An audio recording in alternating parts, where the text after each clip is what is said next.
Shalom, shalom, lekulam, paz, paz para todos, Shabbat shalom. Shabbat shalom quer dizer um sábado de paz para todos. Quero convidá-los para mais uma reflexão. Vamos refletir sobre a Parashá Vayeshev, no Zohar. Zohar quer dizer o livro do esplendor, o livro base da Kabbalah, do misticismo judaico, do esoterismo judaico. Quero conversar com vocês a respeito da mitzvah de Ibum. O que é mitzvah de Ibum? É conhecido como casamento levirato. Quando uma pessoa era justa, extremamente justa, um tzadik completo, segundo o Zohar, essa pessoa não precisa que, não necessariamente seja preciso que o irmão ou a pessoa na linha de frente, geralmente a pessoa mais velha, o irmão mais velho, teria a incumbência de coabitar com a esposa desse falecido. O tzadik completo, como eu falei, segundo Zohar, não há necessidade de que ele viesse a casar-se com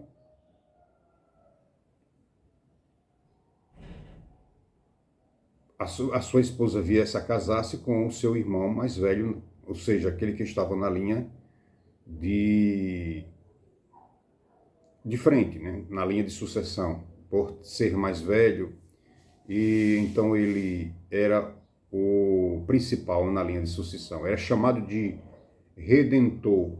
Por que esse termo redentor? O que significa Ibum? O que significa realmente esse casamento levirato? Esse é um dos fundamentos do que a gente chama em hebraico Gilgulim, rotações, reencarnações pelas quais a alma tem que passar. Então, se um tzadik era perfeito, completamente perfeito, e então suas ações durante a vida o retificaram de tal sorte que ele foi para o Olam Rabá. Não há necessidade de que ele venha casar, a sua esposa venha casar-se com um outro homem na sua família, como foi falado, tem que ser na família. Geralmente o irmão mais velho, se o irmão mais velho não quisesse, tinha uma cerimônia chamada Halitza, onde era diante do Beit Din, chegava essa pessoa que estava na linha de frente, diante da viúva, de seu irmão, ou de um parente mais próximo, e ali a viúva tirava o sapato do pé e jogava na direção dessa pessoa que estava desistindo e deixando o lugar para um outro parente que fosse mais adequado na linha de sucessão, conforme esses critérios de hierarquia, de idade, enfim. Já que o judaísmo respeita muito a idade, o idoso, né? O contrário de outras nações, infelizmente. Porque uma nação que não vai valorizar os seus idosos, ela não tem respeito com o ser humano. Então, vamos voltar ao cerne da questão.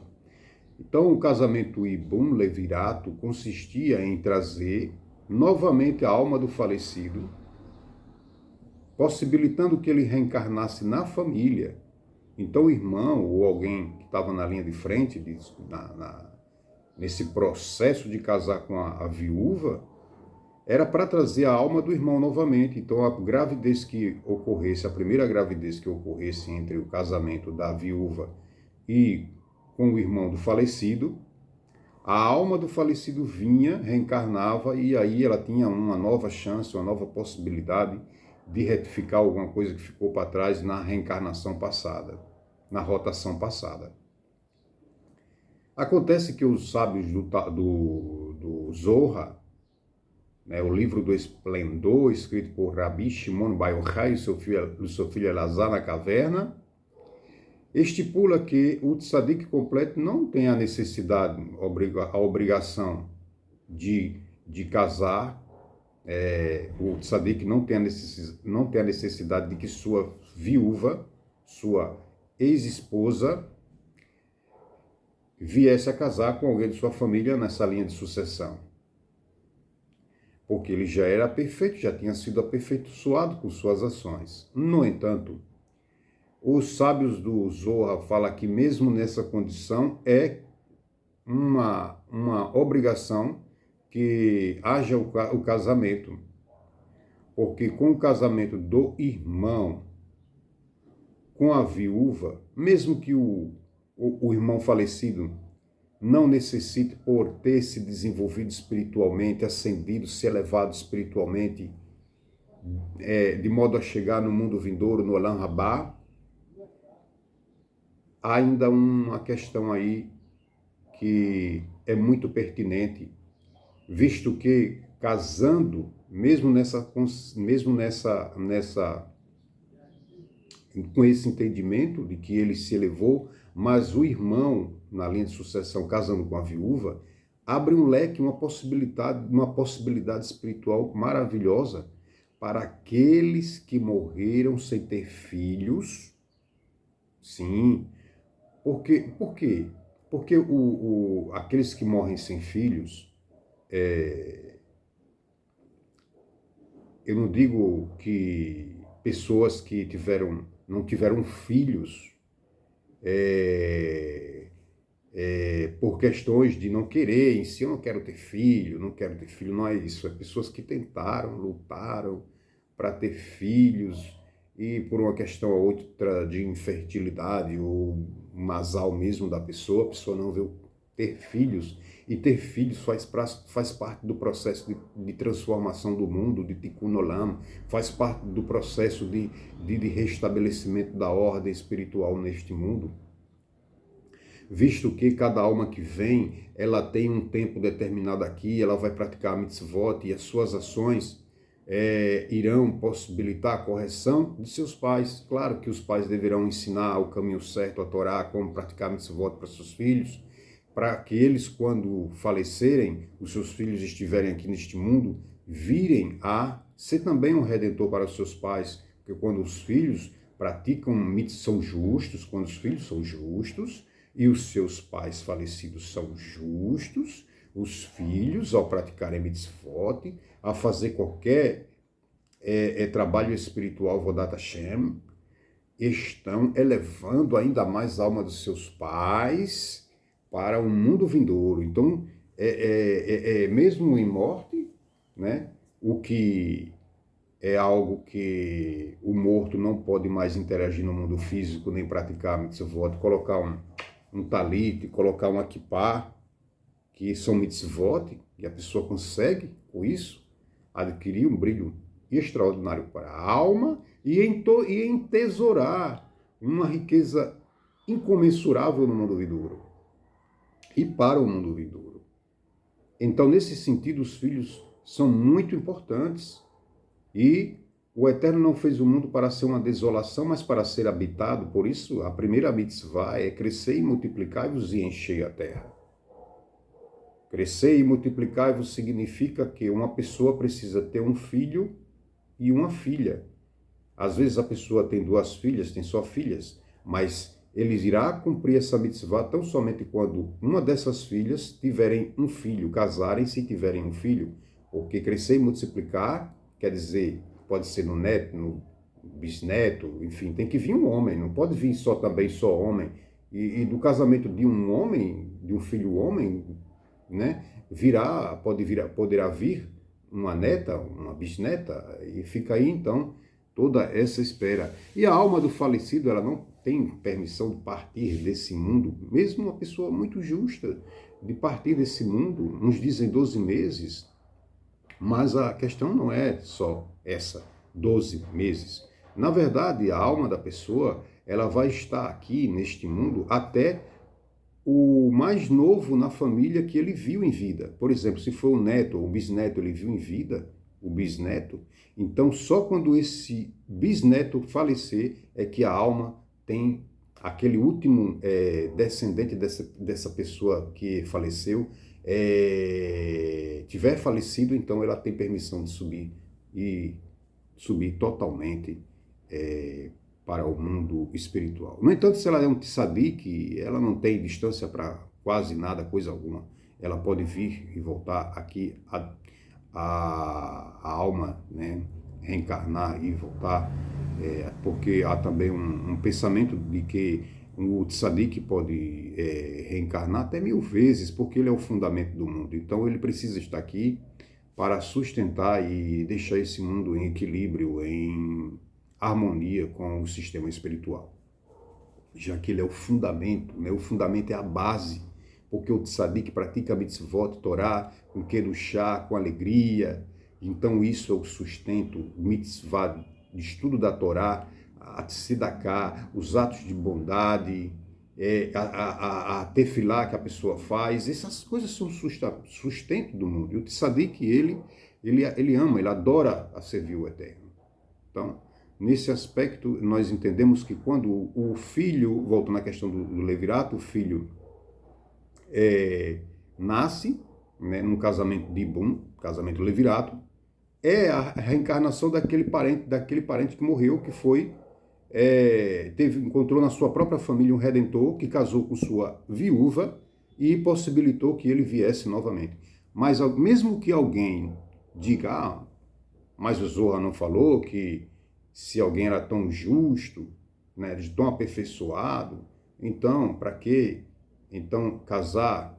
A questão é que aquelas pessoas que não tiveram filhos, que tentaram por questões alheias à sua vontade, por questão de mazal, decretos que eles não conseguiram quebrar, ou por causa da infertilidade, a questão é que, mesmo nessas circunstâncias, uma pessoa muito justa, quando sua viúva morre, ele é um abrahá, os sábios dizem, é um abrahá que, mesmo nessas condições, haja um casamento levirato, porque aquelas pessoas que não puderam ter filhos serão abençoadas com esse casamento. O tzadik não vai vir, porque ele já está aperfeiçoado. Mas sua esposa tem que casar, porque quando ela casar na linha de sucessão com o parente mais próximo nessa linha de sucessão do falecido, para dar continuidade ao histórico de vida do tzadik, dessa pessoa justa, das suas ações, para dar continuidade. Então, quando ele casa, ou alguém na família casa com a viúva, essas pessoas que não tiveram filho, nessas circunstâncias que foram apresentadas alheias à sua vontade, elas são corrigidas através desse casamento. Elas podem reencarnar nessa família, já que o tzadik não precisa, já está elevado, já ganhou o mundo vindouro. Então, abre um leque para essas pessoas reencarnarem nessas famílias judaicas, cumprindo essa mitzvah de Bu. Assim era no passado. O casamento é levirato. Então, é de uma grande e de uma importância extraordinária o casamento levirato chamado Ibum, a cerimônia de Ibum. Então, eu deixo para vocês essa reflexão, mostrando um pouco, né, sobre essa mitzvah, visto que essa mitzvah era muito profunda, e nós observamos a primeira vez na Torá onde essa mitzvah é praticada patentemente nos escritos, na história de Judá. Judá, ele perdeu a sua esposa, estava muito triste, era viúvo, e ele tinha uma nora, o nome dela era Tamar, filha de Shem. Shem era um grande tzadik, inclusive foi um dos professores de Abraham Avinu, e Judá era um homem ilustre na academia de Shem. Era um homem de Torá, um homem de profundidade nas escrituras. E Tamar sabia que ele tinha um caminho já comum, né? E esse caminho comum, não vou entrar em detalhes, ela se transvestiu de, de rameira. Uma mulher que trabalha, né? Vocês sabem o que eu estou falando. Uma prostituta. É uma palavra um pouco pesada, né? Mas não encontrando um termo eufemístico mais apropriado, então a gente entende uma pessoa que trabalha na noite, não diria à noite, não sei se foi à noite, embora isso se faça à noite comumente, mas também se faz um dia também. Então, não é essa a questão é que Judá viu essa mulher, ela toda encoberta, era Tamar, não sabia que era a sua nora, e viu a coabitar com ela. O que aconteceu é que essa nora, ela tinha casado com o primeiro filho, o e depois casou com Onan. Onan vem do o termo Onan, o nome de uma pessoa, depois veio a chamar onanismo. Onanismo é aquela prática que os homens fazem no banheiro, derrame de sêmen, buscando e objetivando com suas fantasias sexuais, né? Com suas ilusões, fazem certos atos e derramam sêmen. Isso é horrível, isso é terrível. A Hashem odeia, detesta isso, porque o sêmen é para a reprodução, só isso, mais nada, só para a reprodução. Processo de reprodução e continuidade do ser humano aqui na Terra. Então, esses filhos de Judá, morreram. Hashem ficou irado contra eles, eles morreram. Morreram e morreu Onan. Depois o termo onanismo, né, que é um termo para esses atos abomináveis que os homens fazem, derramando semente em seus banheiros, nos lugares mais recônditos, escondidos. E isso é uma das razões que a pessoa perde o mundo vindouro e sofre muito no Guerrinom. Guerrinom quer dizer o purgatório. Grande é o sofrimento dessas pessoas no purgatório. Hasve Shalom. Então, voltando à questão do Ibum de Judá, depois ele acabou esquecendo o pagamento. Ela disse, deixa o teu cajado e deixa o teu manto, o talite de Judá. Então, nisso a gente vê que Judá tinha um talite. Ele deixou o talite, deixou o cajado, aquele cajado que estava na mão de Adam, um cajado místico, uma vara que depois vai estar na mão de Moshe para abrir o mar, uma vara mística e poderosa. E esse cajado passou pela mão de Tzadikim, desde Adam, Shet, Noah, Shem, Abraham, e aí vai até chegar na mão de Moshe. Esse cajado místico, diferenciado, um cajado extraordinário. Se podia fazer milagres com ele. Então,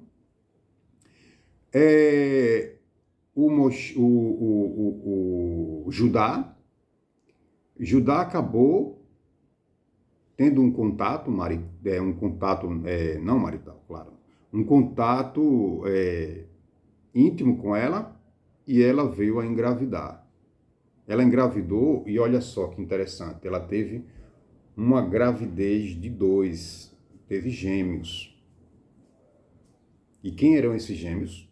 Era e Onan, filho de Judá. E Judá tinha um outro filho e não deu o terceiro para Tamar, porque ele tinha medo de que ele fosse perder o terceiro filho. E já perdi 2 filhos, né? Essa mulher deve ter alguma maldição. Falam até um termo aí, né, no popular, viúva negra. Será que ela é uma viúva negra? Viúva negra é uma aranha, né, que devora os seus machos depois que cruzam, né? Tem um contato para manutenção da espécie, depois que cruzam, aquela tarântula chamada viúva negra, depois que ela é enxertada, depois que ela já viu que foi enxertada, inseminada, ela devora o macho, ela come. Então, Judá ficou com medo, só para fazer uma metáfora aqui com relação a este animal, essa aranha, né? Então Judá ficou com medo de que fosse perder o seu terceiro filho. E não deu para ela. Então ela disse, não vai me dar o filho, então vai ser com ele, com o sogro. Né? Então, o que é proibido pela lei divina, né?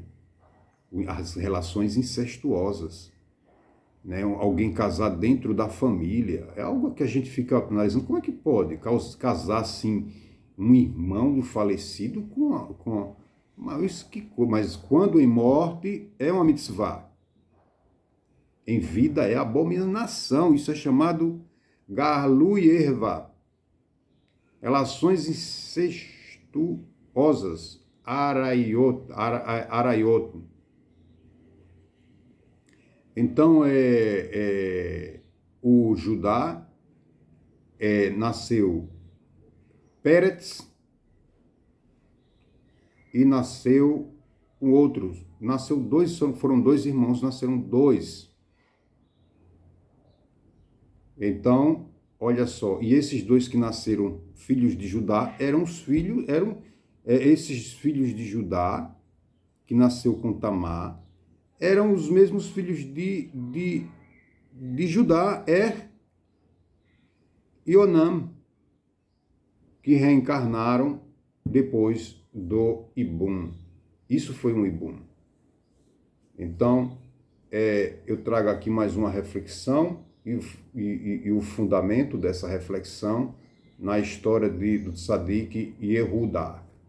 Desejo a todos boas reflexões, um Shabbat Shalom abençoado para você e para toda a sua família, e continue se aproximando do Eterno, estudando a sua lei, e foi para isso que nós fomos criados.